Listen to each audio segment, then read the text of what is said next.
ఇక తెలంగాణ ప్రభుత్వం నూతన క్రీడా విధానాన్ని అమల్లోకి తీసుకొచ్చింది. ఒలింపిక్స్ విజేతలకు భారీ ప్రోత్సాహాలు ప్రకటించింది. సో, ఇంతకుముందు ఉన్నటువంటి ప్రోత్సాహాలు భారీగా పెంచడం జరిగింది. సో, మనం ఇక్కడ చూసుకున్నట్లయితే తెలంగాణ నూతన క్రీడా విధానం ఒలింపిక్ విజేతలకు భారీ ప్రోత్సాహం. ఒలింపిక్, పారా ఒలింపిక్స్ క్రీడల్లో స్వర్ణ పతకానికి 6,00,00,000, రజతానికి 4,00,00,000, కాంస్యానికి 2,5,00,00,000 ఈ యొక్క నగదు బహుమతి అందించనున్నారు.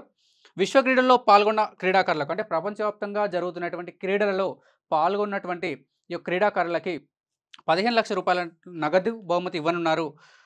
ఇది తెలంగాణ స్పోర్ట్స్ పాలసీలో కూడా క్లియర్‌గా పేర్కొనడం జరిగింది. అదేవిధంగా young India physical education and sports university స్థాపనకు కూడా తెలంగాణ ప్రభుత్వం గ్రీన్ సిగ్నల్ ఇచ్చింది. స్పోర్ట్స్ కోటాలో రిజర్వేషన్లు కూడా అమలు చేసేటటువంటి అవకాశం ఉంది. సీఎం కప్ ద్వారా ఈ యొక్క స్పోర్ట్స్‌ని ఎంకరేజ్ చేసి సో, ఈ యొక్క రాష్ట్ర స్థాయి వరకు, గ్రామీణ స్థాయి వరకు వీళ్ళకి ఈ యొక్క స్పోర్ట్స్ కోటాలో కూడా వీళ్ళకి రిజర్వేషన్ అమలు చేయనున్నారు. అథ్లెట్లకు వైద్య సహాయం, మానసిక ఆరోగ్య సేవలు, సెంటర్ ఆఫ్ ఎక్సలెన్స్ ఏర్పాటుతో పాటు వార్షిక అవార్డుల ప్రదానం కూడా తెలంగాణ ప్రభుత్వం చేసేటటువంటి ఈ యొక్క రూల్‌ని తీసుకురావడం జరిగింది.